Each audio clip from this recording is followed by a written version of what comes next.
हार कर जीतने वाले को बाजीगर कहते हैं। ये सिर्फ एक फिल्मी डायलॉग नहीं है, बल्कि चुनावी राजनीति में इसका बहुत महत्व है। पीएम मोदी ने तीनों कृषि कानूनों को वापस लेने का ऐलान कर एक बार फिर खुद को बाजीगर साबित कर दिया।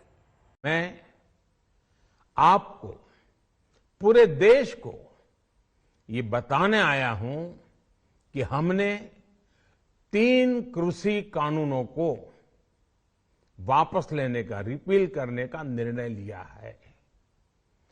इस महीने के अंत में शुरू होने जा रहे संसद सत्र में, इसी महीने में हम तीनों कृषि कानूनों को रिपील करने की संवैधानिक प्रक्रिया को पूरा कर देंगे। प्रधानमंत्री ने जैसे ही तीनों कृषि कानूनों को वापस लेने का ऐलान किया, किसानों के चेहरे खिल उठे, लेकिन विपक्षी दलों के चेहरे मुरझा गए।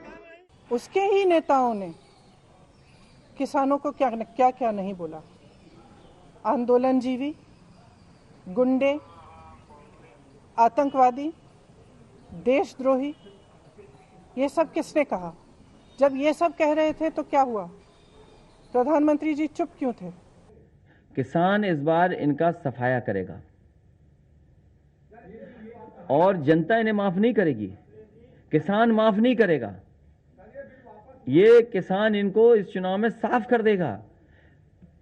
ये कानून वापस लिए गए हैं उत्तर प्रदेश और देश में जो चुनाव हो रहे हैं इसलिए। विपक्ष अब चाहे जो कहे, लेकिन इस बात से इनकार तो कोई नहीं कर सकता कि कुछ पाने के लिए कुछ खोना पड़ता है।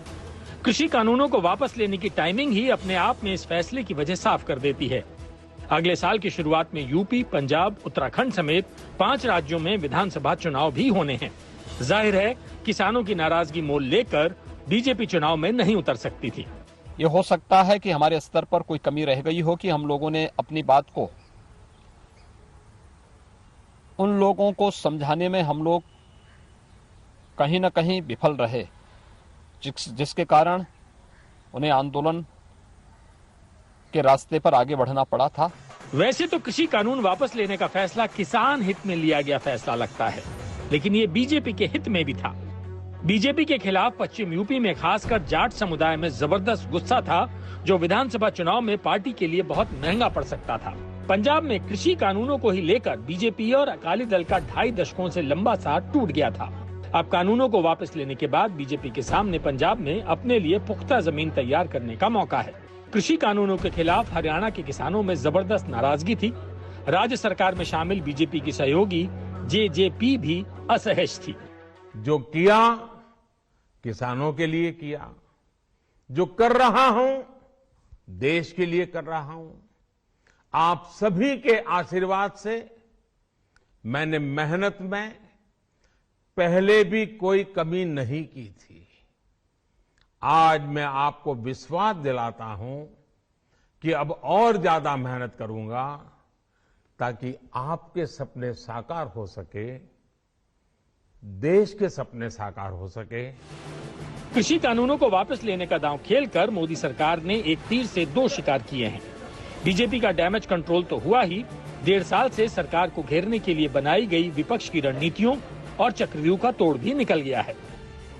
एक नवा अध्याय शुरू होने वाला है। इस जित का श्रेय कोई लैण की कोशिश ही ना करे, क्योंकि ये जित का सारे का सारा श्रेय संयुक्त किसान मोर्चे दे सत्याग्रह नूं। सच दी राह सी, लख कोशिश की बदनामी करने दी, अड़े रहे, खड़े रहे।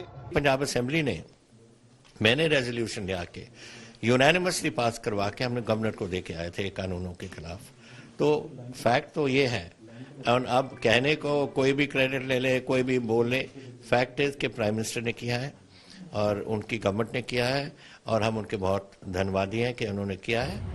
हालांकि विपक्ष को अब भी उम्मीद की एक किरण दिखाई दे रही है, जिसका हिंट किसान नेता भी दे रहे हैं। वो है न्यूनतम समर्थन मूल्य यानी एमएसपी की कानूनी गारंटी का मुद्दा, जिसको लेकर किसान संगठन आंदोलन को आगे भी खींचने की कोशिश कर सकते हैं। दिल्ली की सीमाओं पर प्रदर्शन अभी खत्म नहीं हुए हैं, तो भी पीएम मोदी ने अपने संबोधन में एमएसपी को और ज्यादा कारगर, प्रभावी बनाने के लिए एक कमेटी के गठन का भी ऐलान किया। इस कमेटी में केंद्र और राज्य सरकारों के प्रतिनिधि तो होंगे ही, साथ ही किसान, कृषि वैज्ञानिक और कृषि विशेषज्ञ भी होंगे।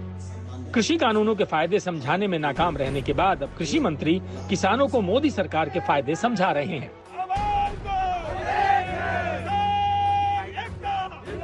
वर्षों से प्रतीक्षा थी एमएसपी को लागत पर 50% मुनाफा जोड़कर घोषित किया जाए।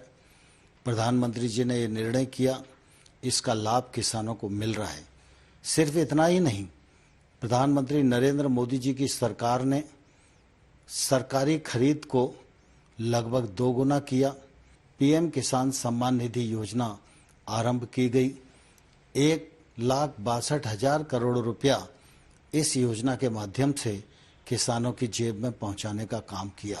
पीएम मोदी ने कृषि कानून को वापस लेकर विपक्षी दलों के हाथ से एक बड़ा मुद्दा छीन लिया है। अब अगर किसान आंदोलन जारी भी रहता है तो उसका असर सीमित हो जाएगा। सरकार जनता तक ये संदेश देने में कामयाब हो जाएगी कि इस पर अब सिर्फ राजनीति हो रही है। आज तक ब्यूरो।